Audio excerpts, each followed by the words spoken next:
of ecological thought. We have today really great pleasure of hosting this meeting with an exceptional guest whom we will introduce in a moment. Allow us to introduce ourselves. My name is Piotr Skubała. I'm professor of biological science. I'm ecologist, acarologist. I study soil mites. I also represent Team Europe Direct, the network of experts of the European Commission in Poland. I'm also a member of the State Council for Nature Conservation. And recently I have been devoting a lot of time to activities aimed at the implementing climate and environmental education in Polish schools. Yeah, Rysiu, please introduce yourself. Well, my name is Ryszard Kulik. I'm a psychologist, in fact, eco-psychologist, and I run a lot of groups in environmental ecological education. And I cooperate with Piotr Skubała for, many years. And we are still on the first line to introduce the concept of ecology and new relationship between humankind and nature. So I'm really enjoy this meeting and our guest from Australia. And let's say about our sponsors, institutions who gives us opportunity to meet today online. It's a Górnośląsko-Zagłębiowska Metropolia and University of Silesia, which is represented by Piotr Skubała. Yeah, thank you, Metropolis and University of Silesia. Thank you very much for your support and considerable help. We really appreciate this. Our guest is Professor Glenn Albrecht from Australia, close to Sydney. This is our eighth foreign guest in our history, almost 13-year history of the Ecological Club. Our eighth foreign guest. We have guests from California, for example, but Australia, Sydney is further, I think. Yeah, Professor Glenn Albrecht, everybody see here. Let's allow us to say a few words about our special guest.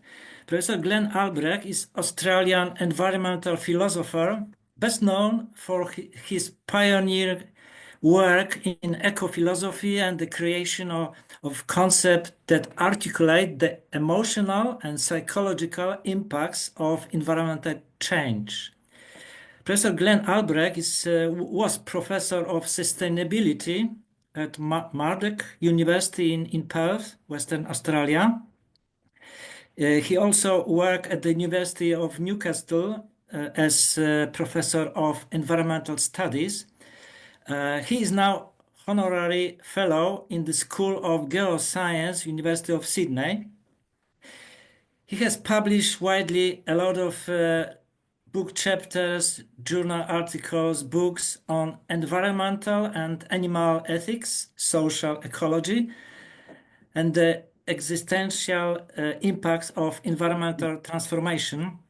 His major work, we probably say a lot about this book, Earth Emotions. The book was published in 2019. It was published also in French, Spanish, and in this year in Dutch. Mm-hmm. Let me say something about our guest also. Professor Albrecht developed influential ideas such as solastalgia, symbiosis, and soliphilia as a key for understanding human responses to the degradation of the natural world and building a sustainable future. So I will explain a few words these strange terms. Let's start with solastalgia. solastalgia describes the emotional distress when our home is destroyed. Solastalgia is widely discussed in the academic context and has also inspired art, literature, and even music. Another term is the symbiocene. It is a counterpoint to Anthropocene, characterized by human dominance and environmental degradation. So a vision of symbiocene assumes that human life and society coexist symbiotically with the natural world. And Professor Albrecht sees the symbiocene as a hopeful, necessary transition toward restorative ways of life. And the last one, soliphilia. So soliphilia is another concept, refers to the love of and responsibility people feel for the interconnectedness of all life. Soliphilia embodies both a sense of belonging to the earth and a drive to protect it. Yeah, today, Professor Glenn Albrecht remains a leading voice in environmental philosophy, ecopsychology, and sustainability discourse. I'm really happy that that you have accepted, Glenn. You have accepted our invitation, and you are our guest. I'm convinced that that what we need most today in the area of Anthropocene, the area of destruction and self-destruction, is a new narrative, new stories. Your story about symbiocene, for me, is not illusion. It sits firmly on the earth. It reflects in a way what is most important in nature, on which the function of nature is based. When I met with your idea, your philosophy, symbiocene, I was surprised and really very, very happy. And today I'm really, really happy that we can discuss about symbiocene. The title of our meeting, our conversation is the Symbiocene, a common future for humans and nature. For me, before us, symbiocene or simply nothing. Professor Glenn Albrecht, dear Glenn, please, floor is yours. You can say now a few words. I'm sorry that we take so much time.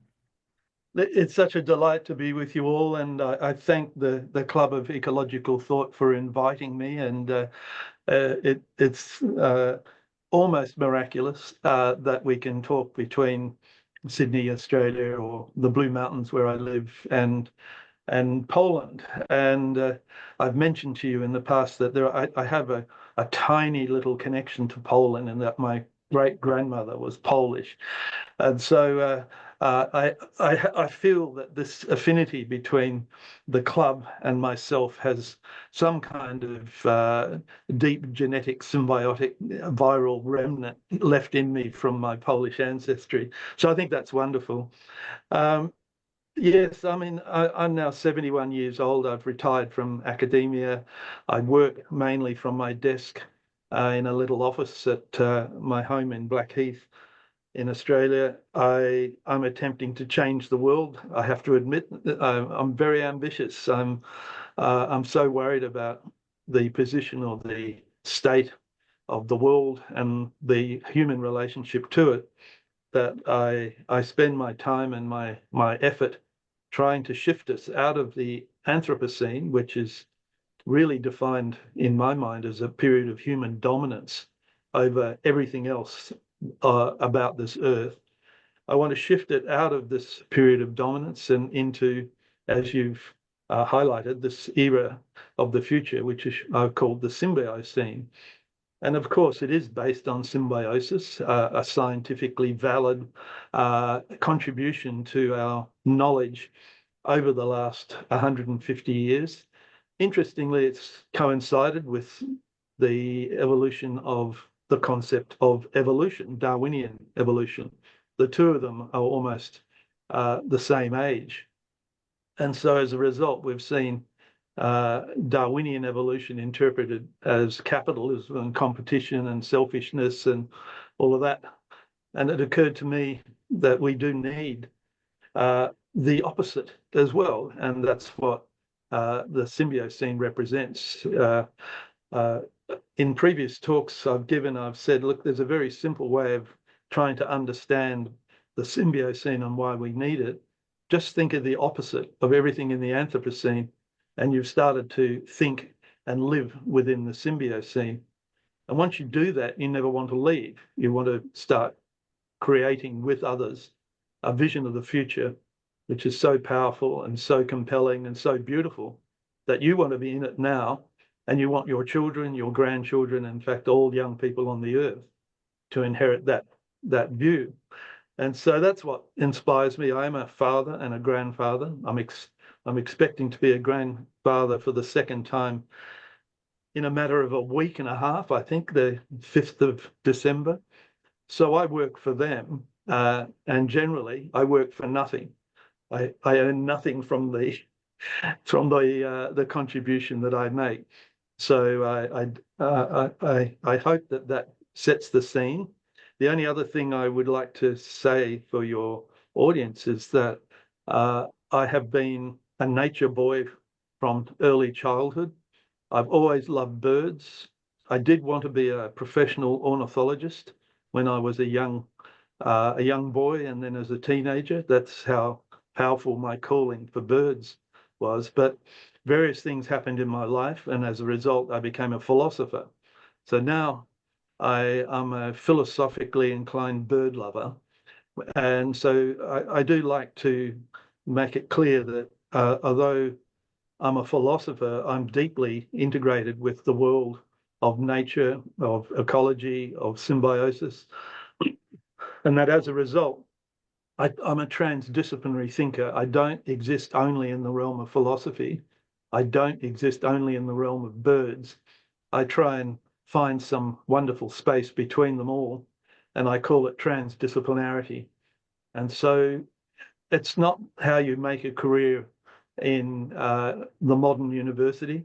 They don't like transdisciplinary thinkers. So that's probably another reason why I retired and became an independent academic, doing whatever I like. And that's enabled me to write the book Earth Emotions, which is, I think, a good example of transdisciplinary thinking. It covers a range of ideas, a range of disciplines, and tries to integrate them. And so the Symbiocene is a transdisciplinary idea as well. So I'll leave it at that so that you know a little bit about what I'm doing. Right now, my main aim is to finish a book on the Symbiocene. And so that's keeping me busy at my desk. So I'll just keep going on that until I hopefully finish it. But my world is not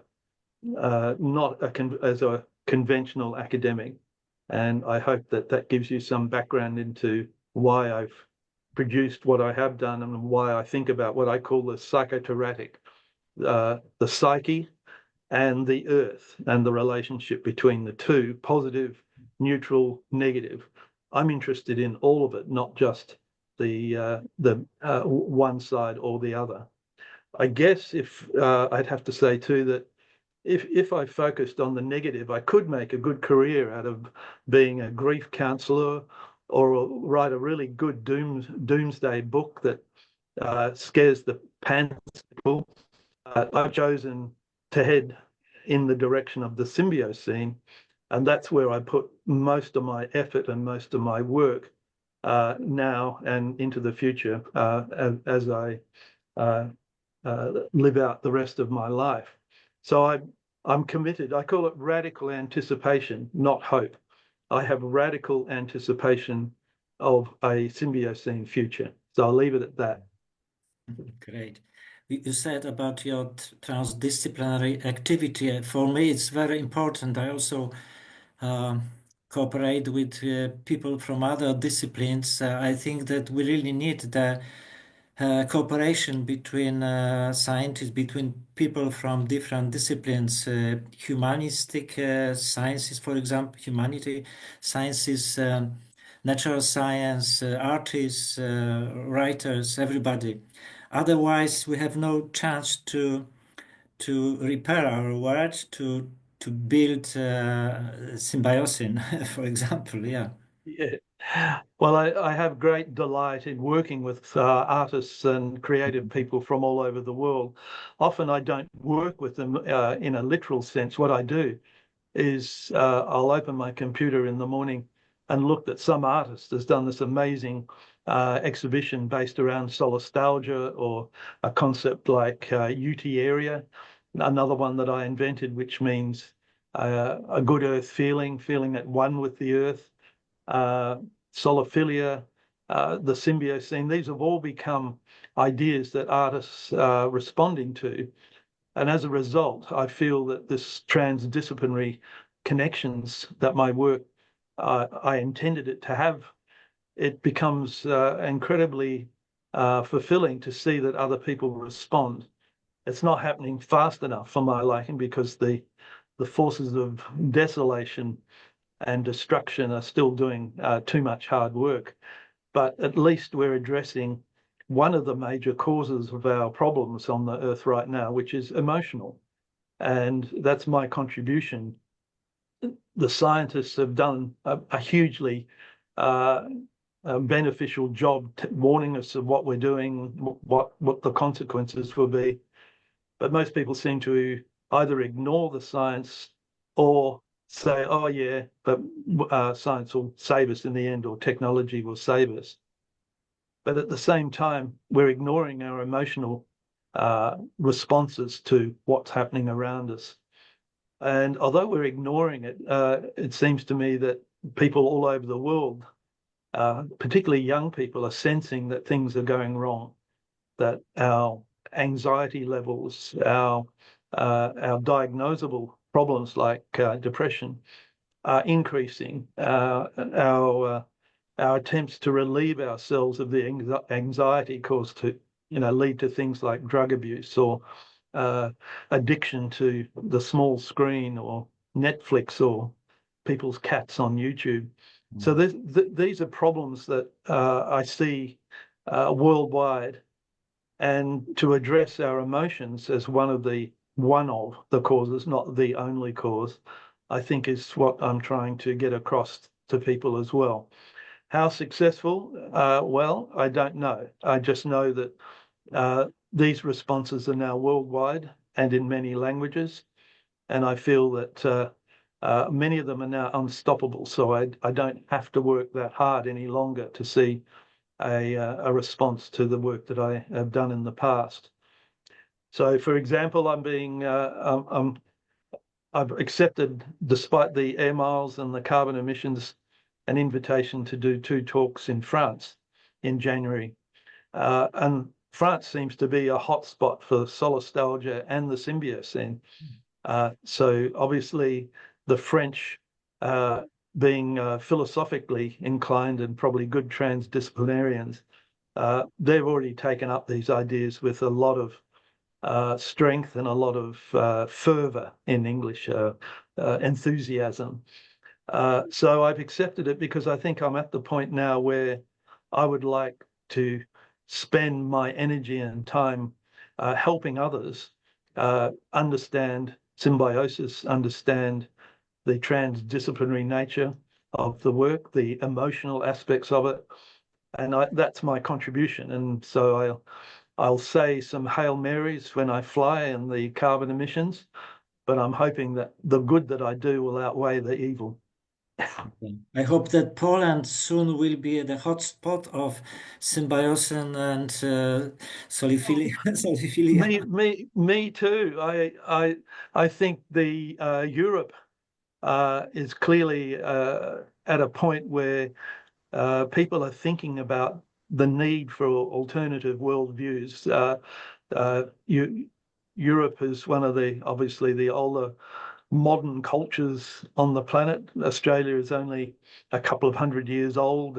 Even good old USA is only a few hundred years older. And so cultures that go back thousands of years in the one place on Earth, they've got a lot to offer. But I think the Anthropocene is causing us to run out of options, to run out of ideas of a viable future, and hence this effort to explore new possibilities, but not just utopian, impossible futures that will not work. I think, as you yourself put it, the Symbiocene is based on the best science that we have. It's not utopian. It's incredibly realistic. As a philosopher, I'm in the philosophy of science, I'm a realist. And so I work as hard as I can to convert the knowledge that we gain from bioscience into philosophical, ethical, political, economic, ethical, emotional transfer. I want to take it from the realm of science and put it into culture. Hence the transdisciplinary nature of my work, and why the idea of the sciences and the humanities and art and artists working together is, for me, I don't even have to think for more than 2 seconds to realize that this is the way of the future. The silos, the divisions, the way that academia and its publishing systems work is entirely against the interests of organic wholeness or the transdisciplinary world. It's a bit like, I guess, the critique of reductionism in science, that it makes sense to divide the world up into small pieces so that you can study it. But if you lose track of the fact that it's all actually interconnected, you've created nothing but an abstraction. You actually haven't created an insight that's going to be helpful. And so the dangers of reductionism versus the dangers of excessive holism is something that I wrestle with all the time. So a realist, I'm not keen to follow the idea that the whole cosmos is full of love and intellectually inspiring. It could just send an asteroid to me tomorrow and wipe me out. So I'm a realist in that respect. And I'm wrestling with that now as I'm writing this book on the Symbiocene. What have we done wrong intellectually, conceptually, to allow ourselves to get into this position? And systems thinking, every kind of system, including ecosystems, are targets of my thought at the moment. Mm-hmm. Yeah, as you said many times, and you write many times, Anthropocene, our area, our times are utopian, yeah, and Symbiocene, yeah, is reality. Let me allow the first question, then Rysiek, we are going to put several questions. Then the audience, our viewers, there are many viewers. I'm sure that also from arts, many people, and also students from different universities in Europe listen to you. I invited them. My first question is about Symbiocene. You created the philosophy, the meme Symbiocene, to describe the conceptual framework for the new area founded on symbiosis, which you understand as organisms such as plants, fungi, people, bacteria, living together, and also other creatures like fungi, archaeans, and so on. The Symbiocene, a new period in human history, is characterized by the incorporation of the symbiotic life processes in human activities, from nature to our society. How did it start for you? How did you met with this idea? you read some books, you met some people. How it begin? This for me great idea appear Well, in your it goes mind. back. It goes back to my doctoral work. My PhD was on organicism, idealist philosophy, mainly Hegel, and the idea of of organicism was that the Earth and life, human society, could be understood as like an organism. The relationships within society could be thought of as organic. And so this organic metaphor I could see as a young doctoral student was also being used in new scientific ideas like James Lovelock's Gaia hypothesis. So Gaia as a giant organism, self-regulating, attempting to do the understand the world as, or the Earth as a giant self-regulating organism, had some similarities to the Hegel's organicism, his famous dialectic of the bud, the blossom, and the fruit. That's an attempt to describe what Hegel said were the moments of organic growth. You know, as a contemporary of Goethe, he understood that life couldn't be dissected and understood as separate bits and pieces. What I think Hegel was trying to convey was that this organic process philosophy was an attempt to think life. And people like Lovelock and Margulis were actually not only just thinking life, but theorizing about it. They were constructing a completely new model of how humans could understand the complexity of life as a whole. And then, you know, because I'm a social philosopher more than anything, I was reading people like Murray Bookchin, Arne Naess, and many other philosophers on their view of ecology, deep ecology, social ecology. And of course, for them, they were using the concept of symbiosis to convey the idea of the organic interconnectedness in life and the implications that has for ethics, for politics, for culture, for everything that humans stand for. So it was a journey as a young academic from one domain of philosophy into contemporary ones. The other domain that I always forget to mention is that as a PhD student, I had to keep myself alive by doing a lot of tutoring. And I have a background in social science, a major in geography and sociology. And I was asked to do tutoring in a health-related area. So I was teaching the social dimensions of health to doctors and nurses and allied health professionals. And that got me into the realm of what's called ecosystem health. And I was reading the pioneers from Hippocrates onwards, who were championing the idea that in order to understand human health, you needed to understand something about the environment within which people were living. So, of course, it didn't take me long to connect philosophy to ecosystem health. And that's where the concept of solastalgia popped out of my head, was that we need to understand that the health of the earth is connected directly to the health of our minds as well as our bodies. And so that's the story. It seems almost random that these ideas come together, but I can assure you that over a period, as I said, I'm now 71, I've been thinking about these issues as a student from the 1970s onwards. So as a result, it's a journey, it's a life journey, and hopefully I'm still on it. I'm still learning. I'm still, finding amazing insights into the world works that I have to change the way I think in order to accommodate them. So there's nothing fixed about the position that I've reached with respect to the Symbiocene.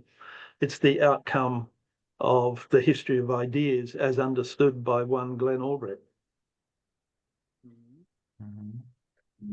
Yeah, maybe Okay, now so- the question from psychologist Rysiek.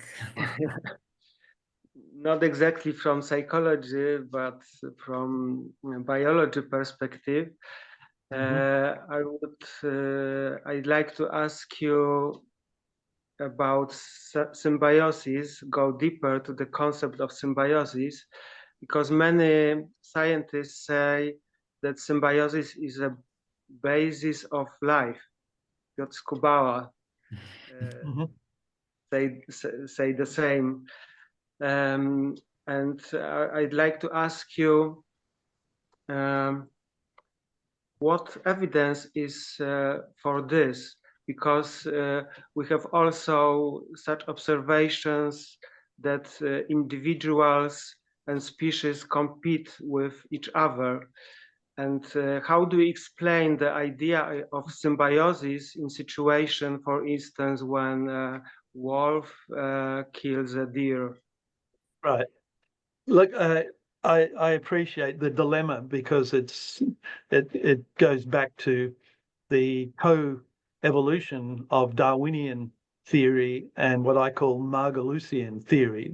Lynn Margulis, one of the champions of symbiosis in the 20th century, an amazing a woman and an incredible contribution to human knowledge. The way, this is a philosophical answer rather than a biological one. If the Darwinian competitive wolf eats lamb story was true for the whole of life, then I think life would cease after a relatively short period of geological time. The idea that there is nothing but competition and nothing but consumption and exploitation is not the basis for long-term evolution. So I think in addition to Darwinian evolution by adaptation and the struggle for survival is this other story, which is the story of symbiosis. And the evolution story it comes from the archaea, the microbes, that the story of life is life joining with life to create more complexity, more complex life forms. So as a result, we have both competition and cooperation. And I think what we've realized is that the persistence of life, the ability of even conflict and competition to exist, is on the top of a much more complex and historically long story of the evolution of life by symbiosis. And the interesting thing is that we've been unaware of this other story until relatively recently. And one of the things that it's alerted us to the sheer importance of this other story is the one way I like to think about it is that we're beginning to understand that we are more than human, that you look inwards rather than outwards and you discover that you're a couple of trillion microorganisms all coordinating to help one another and you, whatever you are, to exist. So you walk this earth courtesy of your gut bacteria. You've got microbiomes in every orifice of your body. Inside every organ, there are different communities of microorganisms.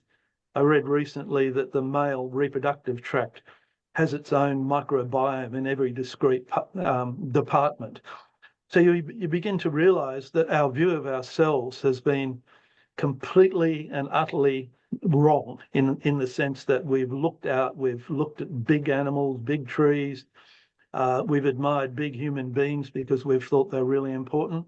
But in fact, what is going on is that we're being run by the micro world, or what Lynn Margulis called the microcosmos. And this microcosmos is intricately cooperative. There are words like quorum sensing of bacteria. When our blood sugar levels are not right, the gut bacteria start telling everyone, come on, we need to control this homeostasis, balance. We need to work to keep this thing alive. We share the life that is in you with the trillion other microorganisms in the microcosmos that is a human being. So I think it's just a revolution in the way that we need to think about the relationship between conflict and cooperation. My view is that cooperation is the foundation, and conflict is only possible on top of that foundation. If there was nothing but conflict, then all life on Earth would have been wiped out within a few seconds of its arrival. So without joining, collaborating, partnerships, par means equal partnerships. There are all sorts of words that in English try and convey this idea of symbiosis as collaboration, as the word in ancient Greek is symbios, S-U-M-B-I-O-S, and it means living together. German scientists in the late 19th century created the science of symbiosis, which is a new Latin creation, and it means, as Frank de Barry and the early scientists that gave us this new domain of science, they had defined it as largely mutual aid or cooperation between species to achieve a common goal in life, which is to thrive, is to reproduce. And so that's my philosophical answer. It requires some biology, and I'm trying to write the history at the same time as doing justice to the contemporary biology. But the contemporary biology is giving me new information every week. Like this year, we find out that 8% of the human genome is ancient viral material that from virus infections that probably hit the genus Homo hundreds of thousands of years ago, if not millions. And so we are more than human. So a lot of people in the arts and humanities worry about the more than human. The answer to that is not to go and look at trees and hug them. It's to do some really amazing introspection. What are you? How do you work? What do you consist of? Who are your friends? And your friends are in fact invisible to you, or used to be. We now actually have made the invisible visible. And that's van Leeuwenhoek and the microscope onwards. We now can see what was formerly invisible to us. And this is a radical departure from what it means to be human prior to the invention of the microscope. So I think that explains this dilemma of competition versus harmony or collaboration or cooperation.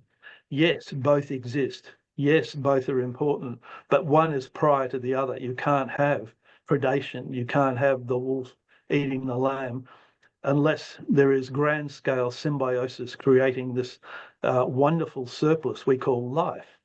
And so that's one way of thinking about it.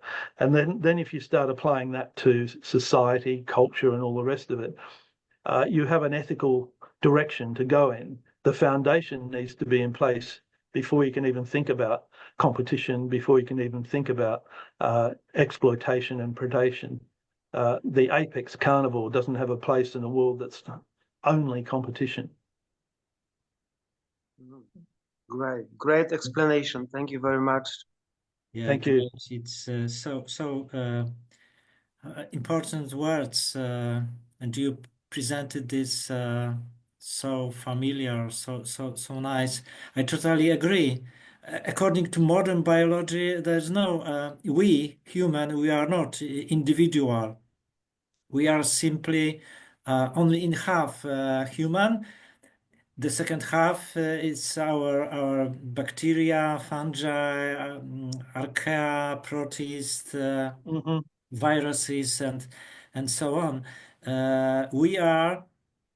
We human, but also animal, plant. We are holobiont. We are a kind of biosphere. We are composition of thousands of different species which cooperate.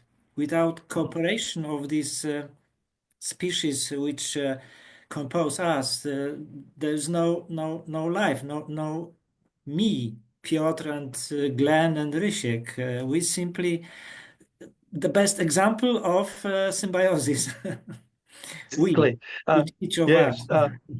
and that, you know, that's philosophically hugely important, because the selfishness, the ego, we've created a social structure and an economic and technological culture around us, which is built on this idea of the isolated ego But it's and illusion. competition. It's illusion. Yeah, it's of course it's an illusion. And how do we break the illusion? How do we help people see that we are not what we thought we were?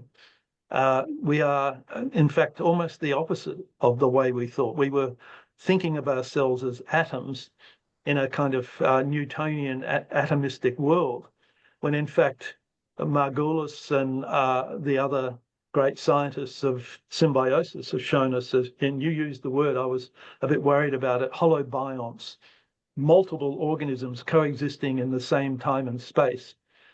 Even the idea who's the host and who's the guest is a bit of a worry. I mean, even thinking that that we are the host of the micro world within us, it might be the other way around. That they're the hosts and we're the guest, and we're only fortunate to live while they are able to keep us alive. So it's an interesting dilemma. And the other one is that you know, we tend to think of ourselves as bounded, as somehow the skin is a non-permeable layer. But in fact, every one of us, as we breathe in and out, we're exchanging microbiomes with the person next to us. Every time we share food or we touch each other, we're exchanging the invisible world that's seething in its trillions around us. Trees are the same. We've just discovered this year that there's a microbiome in the interior of trees that is in its trillions. We didn't even realize it was there before this year. So the tree is a holobiont. We knew about mycelium and roots and the story of the Wood Wide Web and all that kind of stuff. Well, it's way more complicated than that. Trees are like us. They are holobionts, and they have their own communities of trillions of bacteria that keep them alive and well as a tree. And so it doesn't matter what kind of organism we begin to think about, the idea of barriers, self, atoms, boundaries, they begin to evaporate. Obviously, we need some sort of coherent way of looking at the world, because as the gurus say, everything's connected to everything else. Well, that's true, but not helpful. We just need to understand more. So when we look into the microscope or use the telescope, we have to then think about the abstraction that we're looking at, when in fact we're looking at a tiny little part of either the universe or the microcosmos. And this is where my brain starts to spin, because how much abstraction can we bear? How much abstraction actually destroys the very interconnectedness that we're trying to study? And there are other great minds on Earth pondering that very same problem. And so I try to contribute my tiny little bit to that effort that humans are making to understand themselves and their relationship to this amazing, beautiful, complex world. And it's a huge task. And I don't think we've managed to get an answer as yet, but I do feel as if we are now moving in the right direction. Our thinking is beginning to approximate the way the world works. As a realist in science, I think we need to work harder in the science to get better explanations, better on the basis of discoveries about the way the world works. And I can assure you that my reading of the science at the moment is that every year, almost, there are new papers being published on discoveries in symbiosis. You know, the number of discoveries being made is just astonishing. And this is a domain that didn't exist 20, 30 years ago. It's new. It's now, I think, the one thing that gives me hope about the future of science is that we're discovering things that are incredibly important. So that's my answer to the previous question, and I'm hoping that it inspires people to expand their thinking, but not outwards, inwards. It's almost like an inverse metaphor. We are more than human. We don't need to look outside of us to understand what being more than human is about. Yeah, one scientist, Gilbert, said that we are all lichens. Lichens are this cool example of symbiosis, yeah, cooperation of two or many cooperators, many species. Yeah, we are all lichens, but we should understand this.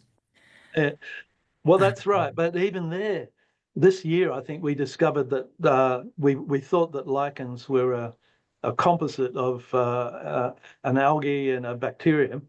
Well, now they've discovered that there is at least 7 different types of bacterium in a lichen. So we actually, but the more we look at even something that we thought was simple, like a lichen, all of a sudden it becomes more complex because we keep seeing more. We keep seeing more.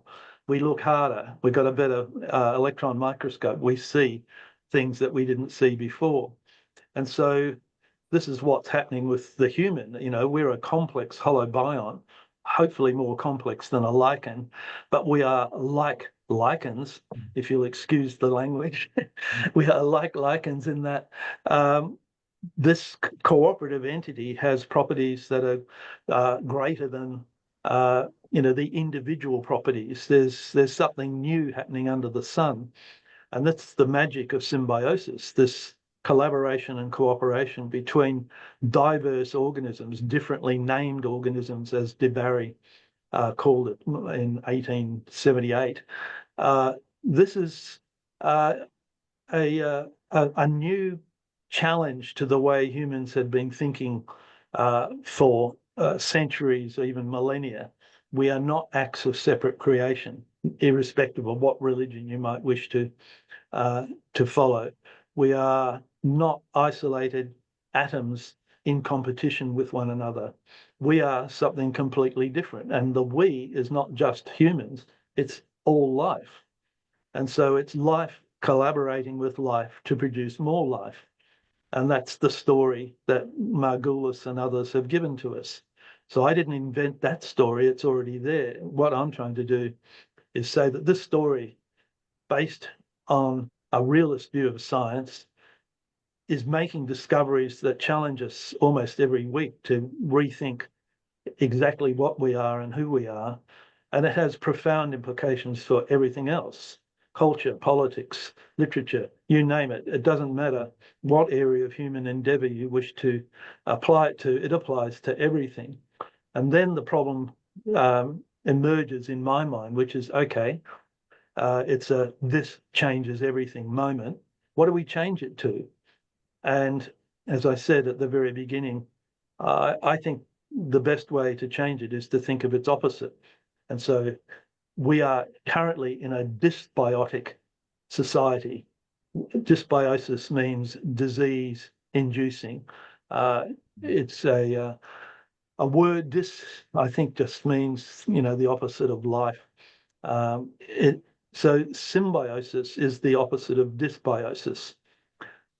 We have to start thinking about the dysbiosis in everything that our current form of society exemplifies or stands for.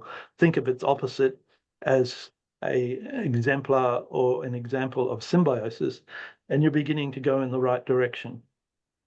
And that's something we can do as a critical exercise. So even in literature, you can look at poetry or novels and think about, well, what's the view of nature which is being presented by the characters or the plot of this particular work of literature, if it's dysbiotic, that becomes a new way of literary criticism. If it's symbiotic, it becomes a way of affirming the science, the life that I'm trying to convey as the future for humanity. So it has these big implications if people choose to go in that direction. Of course, I'm not a despot. I'm not saying that people must do this. I'm saying it's highly desirable. It provides a vision of a future that's worth living for. It actually keeps us really busy as well, and maybe will provide us with the inspiration, the energy to make this transition from a dysbiotic society into a symbiotic one, the Symbiocene. Yeah, symbiotic way of thinking is a challenge for teachers, and I would like to ask about education. We in Poland now try to implement like climatic environmental education into schools. I cooperate with Magda Ochwat in this field a lot, and with the other scientists from University of Silesia, and in Poland there are many scientists which try to implement this way of thinking, yeah, into Polish schools now, to create climate education, environmental education in schools. How can education systems evolve to support a symbiosis mindset? What kinds of knowledge, skills, and values should we be teach to cultivate a generation that put symbiosis over domination? Some clues from you. It will be nice to listen to your ideas, clues, good for education, to implement symbiosis, this way of thinking into schools. All right. Well, as you already know, I'm a philosopher. I spent my whole life as an environmental educator, but within universities. Universities are not great places for symbiosis, as I've explained earlier. Symbiosis requires this transdisciplinary creative mind. My mind just doesn't accept the conventional way of structuring things into silos, disciplines, turning the life world into the lifeless. So I'm probably not the best philosopher for environmental education for the young, because I've not had that experience as a teacher. But I do have ideas, and these ideas are probably worthy of further systematic development, and I hope to do this in my book. But the sort of things that I think about is that the standard examples of symbiosis, oxpeckers taking the ticks out of the ears of rhinoceros, or Finding Nemo, the clownfish and the anemone. They're all trying to convey the idea of cooperation between species at large scale. And of course, humans, it's not the case for all humans, but sight, looking at things, is a dominant sense. And so we're now discovering a world which is invisible to us, but incredibly important. How do we turn the invisible into the visible? Now, the scientific organization, excuse me, CSIRO, the Commonwealth Scientific Research Organisation in Australia, has put out a series of books for children trying to explain the microcosmos to young minds. And I think that's a really fantastic way to go, that there was actually a public money in it. The others are wildly artistic. I mean, I use the example of the film Avatar in Earth Emotions to try and convey the idea that we actually have the technology, the imagination to convey a symbiotic world to a world audience through creative cinema. Now, I don't support the plot of avatar, but you have to take your hat off to the ability of those who made it to convey an idea of symbiosis to an audience that probably had never experienced that before. So much so, I write in Earth Emotions that some people, when they left the cinema after the film had finished, they felt a feeling like solastalgia. They felt they had just left a home that they wished to be in. So it's in fact technically nostalgia, but I'm not going to get into the details of that. Let's just say it was a feeling that they didn't want to leave the world of the Navi and Pandora.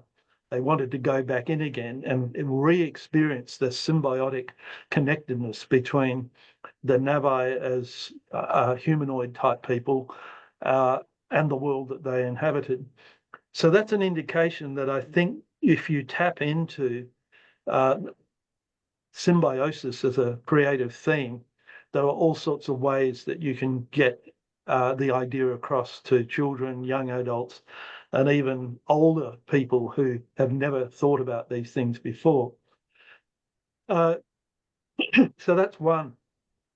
The other is Richard Louv and overcoming nature deficit disorder. We need to get children out of classrooms and into places, safe places where you can begin to discover what's going on. I mean, I've helped create a wetland centre in Australia on the coast near the city of Newcastle. And I mean, I've experienced the thrill that kids have when they go dip netting. They find tadpoles and macroorganisms in water. But then if you take them into the lab and show them protozoa, eugellas, and a million other creatures that are normally not visible to the eye, they realize that there's another world and that this world is invisible normally, but when you see it, it's a revelation. We need to do more of that to render the invisible visible. We can do it creatively. We can do it through a microscope. We can also do it in a way which is semi-psychological or even psychoanalytical. We can begin to look at what I call a symbiography. How close to nature are people as they grow up in their socialization. I mean, for me, a lot of the things that influenced me when I was a young boy were books, novels about humans interacting with the non-humans. So the novels of Gerald Durrell, for example, and his collecting animals for a zoo. They were hilarious. They were exciting and interesting. There were other novels about hunting, novels about dogs and the intricate life of a human with a dog. And so just by reading literature and reading about the interconnections that are possible between humans and other life forms is a way of acquiring a symbiotic state of mind. I call it symbiocentric as opposed to being anthropocentric. You begin to think as a child that you are a part of a world which is more than human, using that word in a literal sense. And then as you get older, this idea of a symbiography can begin to identify what it is in your own background that is conducive to the building of a symbiocentric worldview and what is in it that's working against it. And so you don't have to sit on the couch and have a kind of Freudian psychoanalysis, but the art of being a good teacher is to convey a perspective that others can pick up and take, and it may overcome a deficit in their lives and give them great joy and great knowledge. So teachers can use the idea of a symbiography, the sum total of influences that produce your own personal view on nature. Is it negative? Is it neutral? Is it positive? Are you interested in being closer to nature, if that phrase makes any sense? You're in nature, so you actually can't be closer to it. You are nature. So I think teachers have a huge responsibility, given that, when kids leave school, they're generally straight at the small screen. They're inside. They get driven around in Australia in air-conditioned cars. They go even now to air-conditioned sporting facilities. They go to air-conditioned cinemas. They're in shopping centres that have no connection to the outside world. So it's a huge issue. How do we bring the symbiotic world into the life of our young children and our young adults? Because we've created the alienation, the complete separation of themselves and the very things we want them to experience. So I think it's multifaceted. It has to be done through art. It has to be done through science. It has to be done through direct experience. It has to be done through a psychological investigation of the state of a person's relationship to nature. And if they wish to move out of a state of, I call it eco-agnosia, complete ignorance of the way the world works, then the role of the educator is to put in front of those people a different world view. And it may be that we don't even have the curriculum to do that as yet. And so one of the, I'd call it a gift of the idea of the symbiocene, is a challenge to teachers to start thinking about, well, what would a curriculum look like if it actually strongly presented a symbiocentric worldview, and how do you translate that for kindergarten, primary school, high school, university students? I don't have the answer to the building of the curriculum, but I know it needs to be done. And that's one of the great things about the transdisciplinary domain that I wish to see take place, is that this is the job for other people. It's not my job. They have the expertise. They're trained as teachers. They have every day of the working week, they meet with young minds. That's a huge challenge for them. And I would just want to give them all of the help and cooperation I can, but I can't and don't wish to do everything. So I just have to say I have insufficient expertise to answer that question. Thank you. Surely we need the outdoor education at first. Rysiek, question The last one, last one Australia question. or others? Yeah, I know. Yes, but according to this educational issue, I would like to recall your article, Glenn, which is titled Ecopsychology in the Symbiocene. And you wrote in this article, from direct experience of wildlife, humans can be taught and teach themselves what it means to be a living being on this living planet. I agree completely with that, but I can see also that a lot of people are afraid of wild nature and prefer to stay in the cities and inside buildings. They don't want to go to the wild nature, wilderness. So the question is how to stop being afraid of wilderness. Right.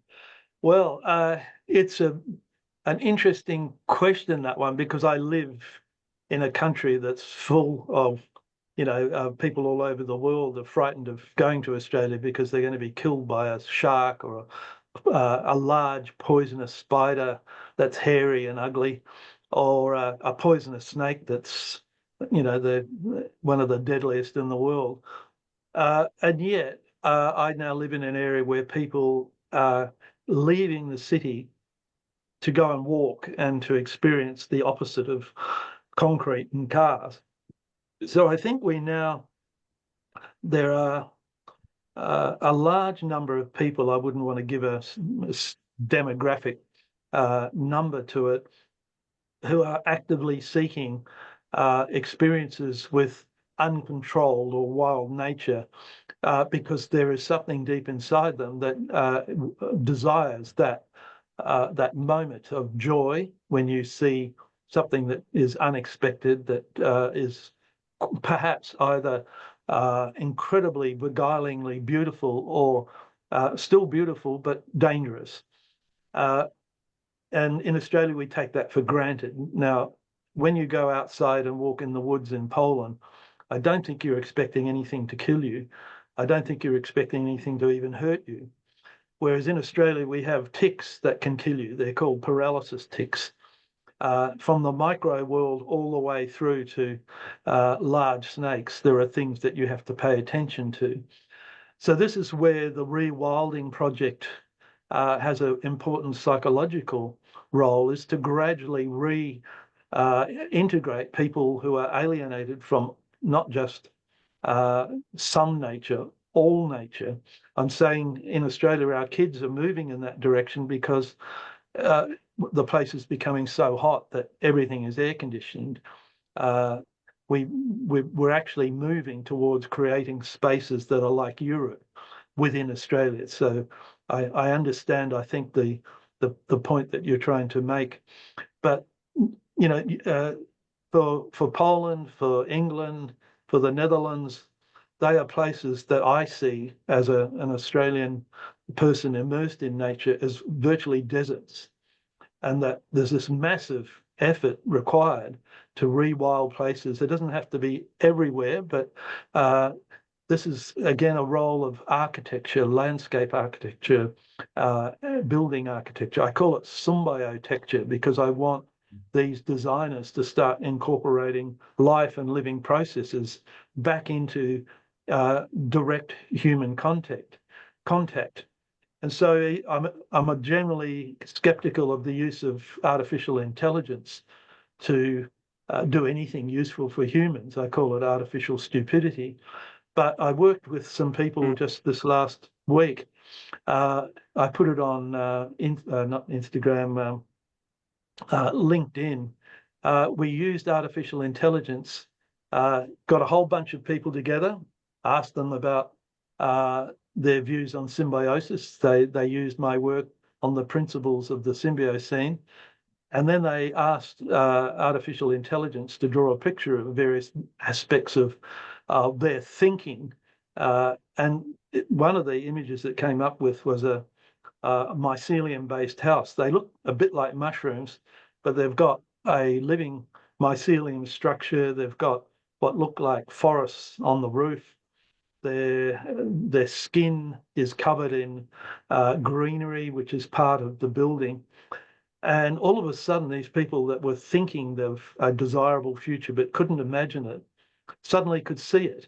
That instant where they had this conversion from thought to an image was a revelation for them. Now that's maybe what we start doing, is that we've got these technologies that can take us out of the mundane, alienating reality of thought in a seminar room or something like that. Here's your thought. This is what it now looks like, and then from that you can begin to build a more exciting, more dynamic, human intelligent inspired vision of the future. But what this exercise in AI to produce an image did, it produced something which I've never seen before. When I give my talks, I like photographs and I take photographs of nature. That's lovely. You really have difficulty taking images of people in places because of privacy and those kinds of concerns. What the AI generator did was it put people in buildings, it put people in front of the mycelium-based houses, put them in it. And of course, they're not real people. It's not a real building. It doesn't exist, but it fires the imagination. It gets people thinking. So this is another way that I think we can begin to use our own human intelligence to counter the very things that are also going wrong. So we can use AI to defeat the alienation that AI is also producing in other domains of human existence. I put that on LinkedIn, and it's already had 1,200 people looking at it in just less than a week. And the comments are quite clear that this is transformational. You know, a lot of people are depressed about the current state of the world.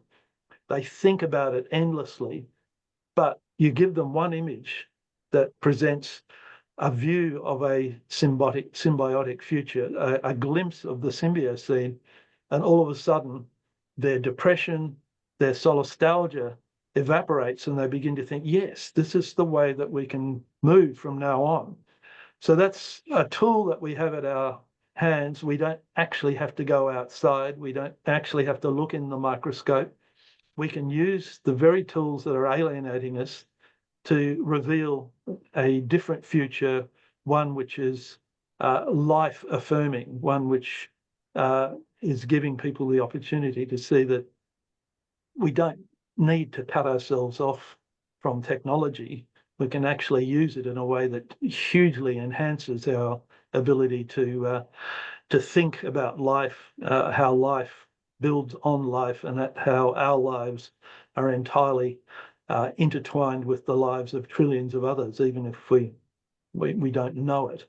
And so, you know, again, it sounds ridiculously optimistic, but I maintain that this technology now exists. As I said to you, highly skeptical of its worth until a very clever woman by the name of Lee Schofield, who's a futurist and knows how to use AI, came up with this idea of, okay, let's do the boring old, all sit in a room and have good ideas, but instead of putting post-it notes on a board, which is a guaranteed way of putting people to sleep, she fed it into an AI image generator, and out pops a vision of how we live in the future. She also, there was another one that takes household waste, puts it into a machine, and out pops, instead of toast, mycelium bricks that can be used, or waste bricks that can be used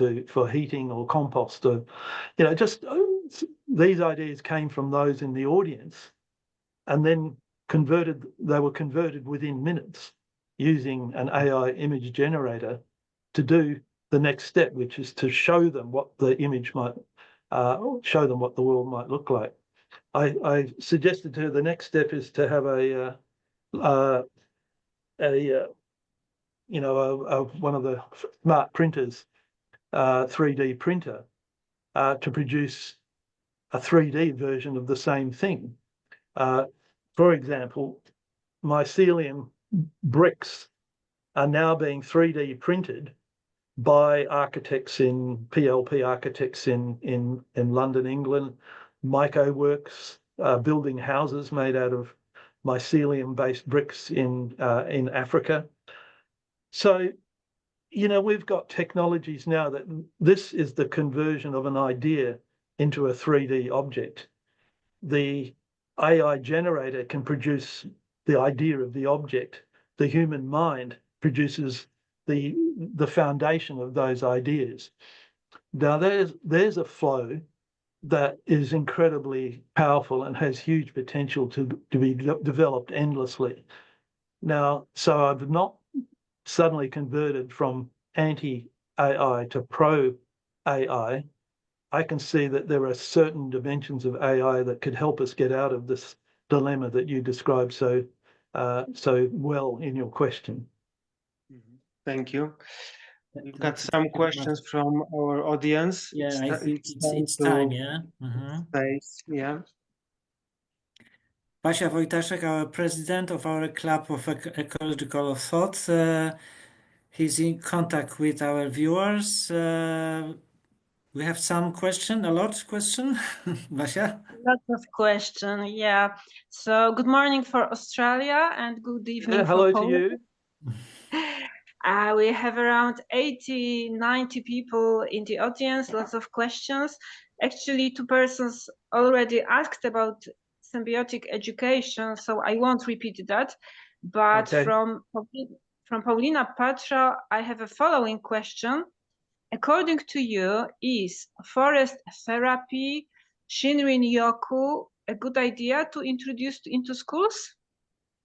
Well, I think anything that takes you out of a classroom on a fine day and allows you to experience nature in all of its forms. Like it's not just touching the earth with your feet, it's breathing air that's being produced by the trees around you. In the northern hemisphere, trees release antibiotics as aerosols. It's good for you to be in a pine forest. There's just so many, and the aerosols contain bacteria, which are antibiotic bacteria. So there's the chance for environmental education. You don't just go because it's a nice feeling, the feeling I call area. I mean, I do it without having to worry my poor little brain about aerosols and bacteria. I just go because it's such a nice thing to do. But if you wish to combine environmental education with forest bathing, what a great opportunity.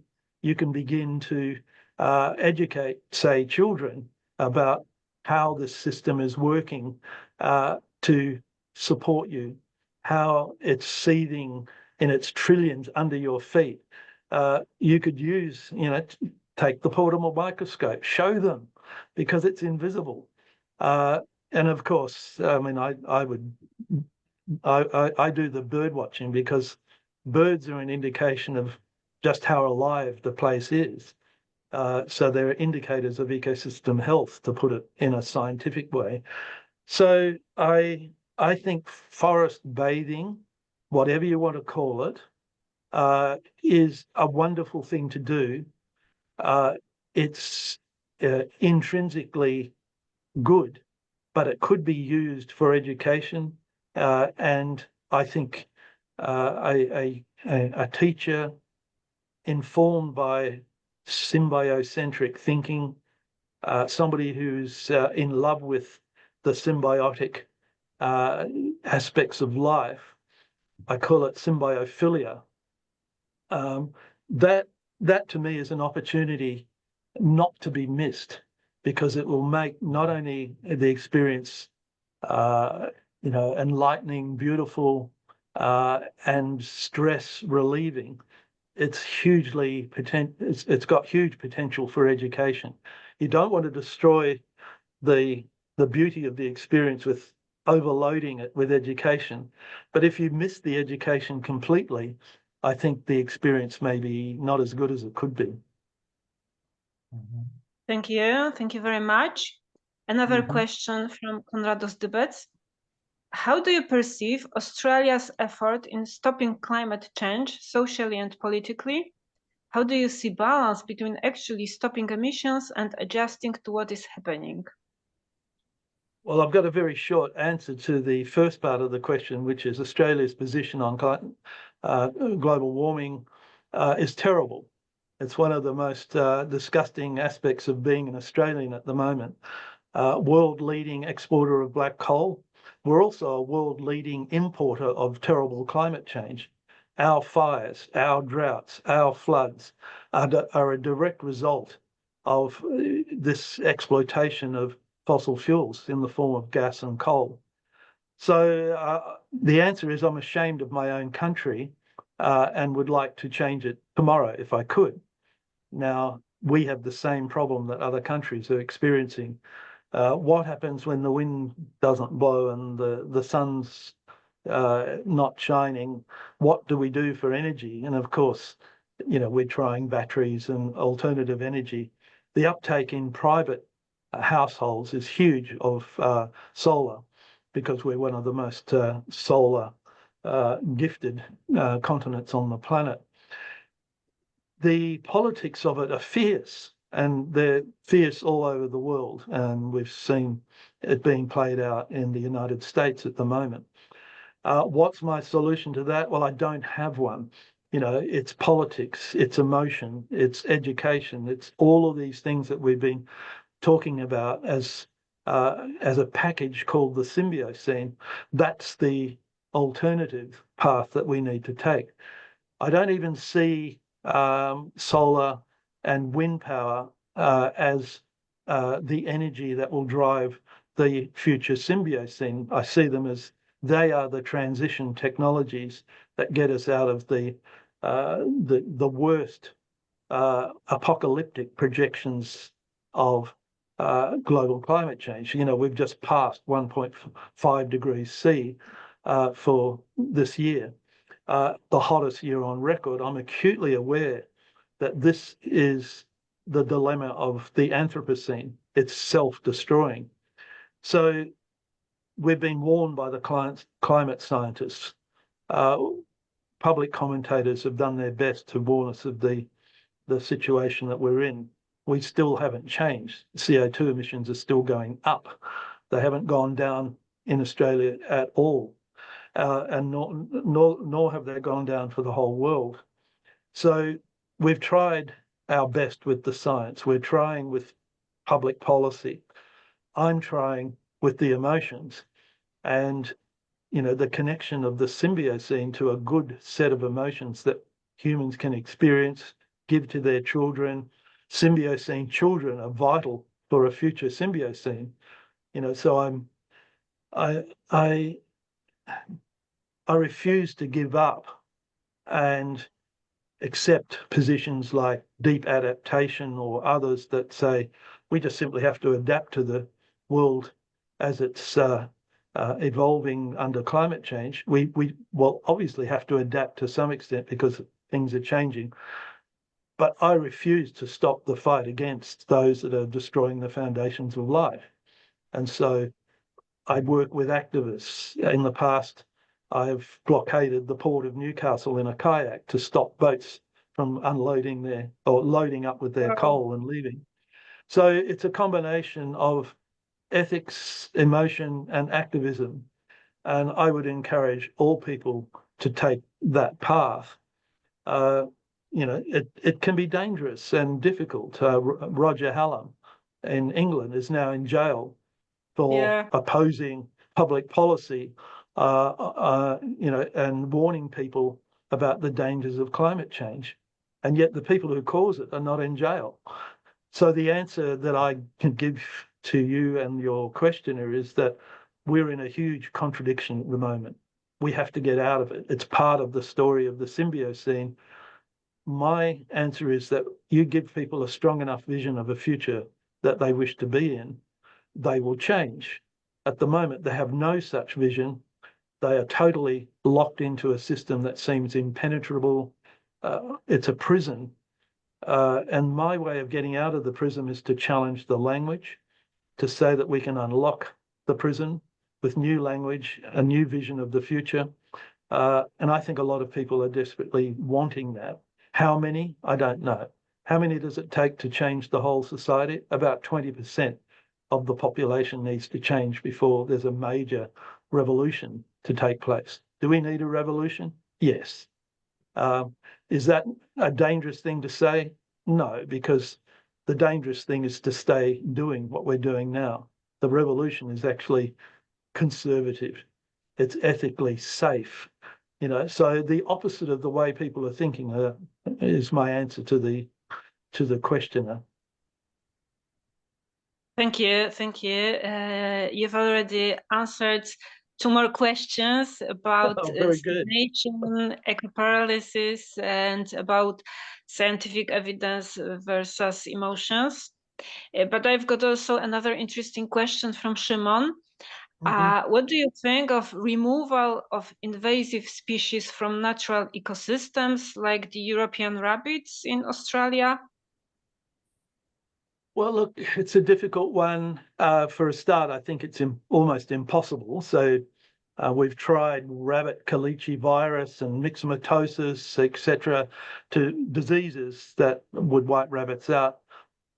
Rabbits, like other complex organisms, are really good at finding ways to defeat the virus or the thing that we're trying to use to kill them. So with respect to mammals, we might just have to take an Indigenous view. I've worked with Indigenous people in Arnhem Land in the north of Australia over a number of years on the issue of feral buffalo. And feral buffalo are huge animals with huge horns, and they can be nasty, angry, and they will attack and kill human beings.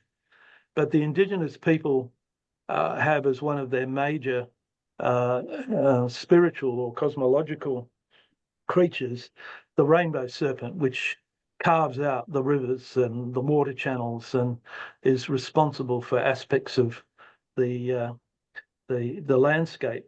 And the buffalo does the same thing. It creates these swim channels through places that never before had, say, connections between the ocean and fresh water. And so they're a powerful agent of change in the landscape. So the Aboriginal people up there put horns on the rainbow serpent because they recognized that this new force had come into the landscape. The rainbow serpent was ancient, you know, like perhaps 80,000 years of culture had developed this theme, but they put horns on it to indicate that the buffalo had arrived. It's now part of the landscape and that you have to live with it. So the research that I did were with people trying to look at biological control of water buffalo, and my job was to be an ethicist, making sure that all of this happened well. So the buffalo is now part of the landscape of Australia. So is the rabbit, so is the feral cat, so is the fox. We're trying to respond to that by creating safe islands so that the natives can be protected from the invasives, because foxes and cats just wipe out Australian natives. So we're trying to do what we can to save the remnants of our particularly mammal populations from predation. We've got the world's worst rate of mammal extinctions in the last 200 years. So it's a terrible problem. And so the issue of invasive plants is different. The mycelium bricks in Namibia are being made from a feral invasive weedy tree. And so they're clearing the invasive plant out, converting it via fungi and mycelium into bricks and building houses for Namibians. Well, there's a good use of an invasive feral in the case of a plant.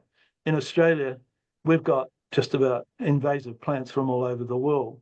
Mimosa in the Northern Territory could be converted into bricks for Indigenous housing, or for anyone that actually would like a plant-based brick. So there's the solution. Concrete's one of the biggest contributors to CO2 emissions in the world. Can we replace concrete with mycelium bricks? PLP Architects in London. My answer is yes. It requires the shifting of fossil fuel subsidies from oil and gas to the people who are smart enough, brave enough to be exploring a different world. Do we need to do this? Yes, because if we keep building with concrete and steel, it's a guarantee to bring carbon emissions up, not down. So this is the solution. Ferals may be an impossible task to get rid of, and maybe we don't need to get rid of them anyway. We just have to live with them. Some invasives actually are the solution to other problems that we have, like bricks. So you have to think like a mycelium brick, and there lies the solution to the problem of the invasive plants of Africa and Australia. Thank you very much. I hope that we have time for 2 more questions. And one of them is from Mirela Dziedzicka. How to change people's thinking about the domination over nature? If everything is connected, then how does the extinction of a coral reef already affect the human holobiont? How to change the human holobiont so that it starts to think more about its coexisting bioflora and changes the food or hygiene habits to those closer to nature, for example, vegan? Right. Obviously Indigenous people in total are acutely aware of the interconnections that the questioner is thinking about. They may not be vegans, but they certainly understand the interconnectedness of nature to themselves. It's an issue that's hugely important. We're back to that educational issue. Most people know that coral reefs are nice, they're pretty and they're full of colourful fish, but they don't even have the level of understanding that we get from Nemo, the clownfish and the anemone. They don't know that polyps and algae combine to produce the structure that we call reefs. They just think of them as sort of nice places to go and skin dive.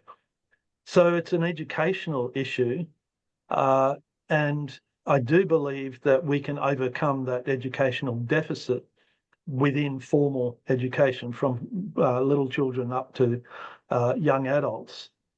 So understanding that the coral reef is in fact symbiosis in action, that it supports fisheries, not just for human consumption, understanding that the whole story of climate warming is one of the heating of the oceans, the busting apart of the symbiosis that holds it together. I've had to create another term. It may not be originally mine, but I've put it into a specific context, which is symbiocide. We are, it's beyond ecocide in the sense that we are killing the connections between living partnerships. Now that's an ethical statement, which is more. I think it has more impact on people than say that we're clearing the ecosystem of the Amazon. There's nothing living in that statement. It doesn't convey a sense of anything that a human being with an emotional inclination can connect to. But if you start talking about symbiocide, the busting of the symbiotic connections between living beings, that gives you an inroad or an insight into life and the way life works. Now, if humans are not going to respond to that, then we're in trouble. We don't use the term symbiocide. We don't use the term ecocide very much. There's an opportunity, if you like, to start that process of education. The coral reef is particularly, it's a hugely solastalgic and worse thing for me because I live in Australia. The Great Barrier Reef is being hammered as we speak by the warming waters of that part of the world. So it's a massive challenge that we have. And of course, I'm like the Wizard of Oz. I'm sitting in a little room hammering away trying to change things. But the more we understand symbiosis, the more we understand symbiocide as life killing, partnership killing, it becomes an emotional connection. The more we talk about ecocide or other sides, the more alienated people are. They don't make a living connection. So that's my answer. Thank you very much. And one last question from Magdalena Ochwat, University of Silesia. If you could leave one message or piece of advice for the younger generations, what would it be? Whoa, that's a really hard one, and lovely to get that question. I think it's I've created a spiritual. I call it a secular spiritual concept called the Geist. Now, Ged is a word in Indo-European languages that means to unite. And in English, from Ged, we get words like together or gather, or indeed the word good. It comes from this word, Ged, G-H-E-H-D. It's a very tricky word, but all these really incredibly powerful words come from it. And I've created this secular spirituality based on symbiosis and the Symbiocene. And I call it the Geist. And you know, in Germanic languages that Geist means spirit. It gives an indication of like words like the zeitgeist. It's the feeling that's going around that everyone's connected to. So the Geist. That's a long way of saying the word the sentence that I want to leave you with is, may the Geist be with you. You know, remember in Star Wars, it was, may the force be with you. Well, the Geist is this feeling of interconnectedness, this symbiotic relationship. It's a neologism that hasn't taken off, you know, but I think Poland's ready for the Geist. I think if you start spreading it around as a secular spiritual answer to our lack of spirituality at the moment, it might have a chance. So it's may the Geist be with you. Thank you. Thank you for such a beautiful and touching message. Thank you. Thank you for all the questions. I really appreciate them. Yeah, Glenn, it was really great pleasure to have you in Poland for 1 hour and a half. I hope that soon you will have you accept invitation from Poland to give lectures, maybe on one of our conference on symbiosis. If I can, I would love to do it. It will be nice to still have you in Poland in future. Mm-hmm. I hope that we start good cooperation with you. I mean, University of Silesia and generally people thinking in this symbiotic way in Poland.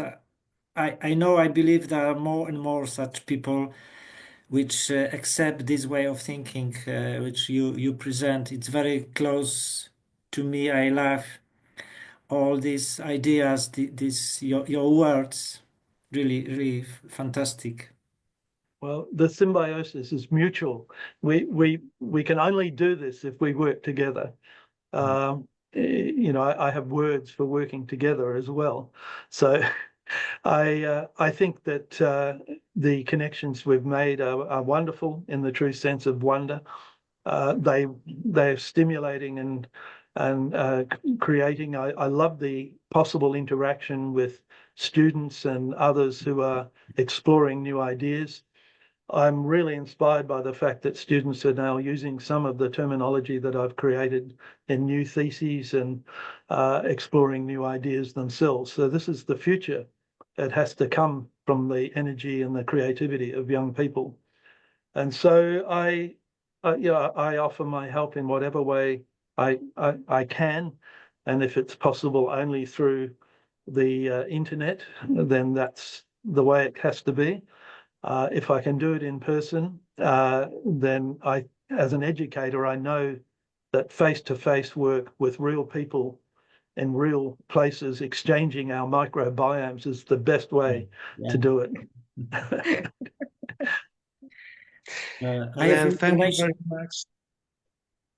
May I? Yes. What? If you've got time. I'd like to thank you, Glenn, for your message and for your mission. It's I really appreciate it, and it's also my perspective and my attitude. And mine too. Yeah, I would say I belong to the same tribe. Let's say it's a symbiotic tribe, and we are more and more. And I hope the world will be a better place if the tribe will growing. And well, that's my work, and that's why I'm inspired to keep going. So to meet you, to listen to some degree of affirmation and support, and obviously with you, it's a lot. It makes this 71-year-old philosopher feel young again. So thank you. Thank you. Information for Polish people that soon, I believe 2-3 weeks, you can read interview with Glenn Albrecht.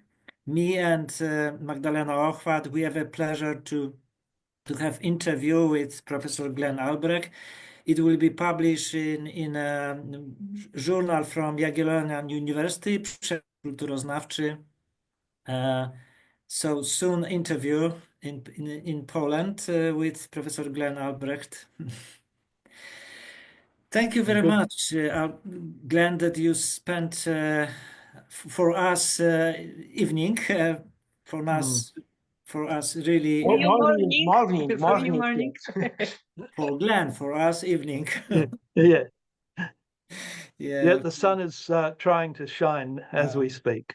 The birds are flying. Beautiful day before you. That's right. Yeah, so thank you very much. I hope we will meet soon. Yep. And to discuss more deeply about this your concept about symbiosis, cooperation, mutual help. Well, I do have to put an expectation on you all, which is that I want you to develop the symbiocene. I want you to be contributing to these new areas. That's work that I think is inspiring and requires your energy and your intelligence and your expertise. So, as I said earlier, I can't do this by myself. What I would love more than anything else is see an explosion of these ideas and being used in new and challenging ways, some of which I probably will struggle with myself, but that's what needs to happen. And so I can see that from you, the university, wonderful people like Magdalena, these ideas are spreading in different domains. And so I encourage the spread, the work that's required, the creativity that's required in amongst all of you. And if I can share in that your work and see the interconnections between what I do and what you're producing and creating, I'll be really happy. And that will be the best circumstances on which we can meet again. Yeah. Thank you. Go on with this idea. Okay. Thank you, Glenn, That's it. for great inspiration for Polish people. Well, again, thank you for hosting me and for the Club of Ecological Thought for being so kind as to think that my contribution would be a productive one. Thank you very much. I think it's the end. So goodbye. Okay. Everybody. See you A again lot of soon. wildlife around you. Okay. Well, we'll see you later. I'm out of here now. Okay. Thank you. Bye. Thank you. Thank you. Bye.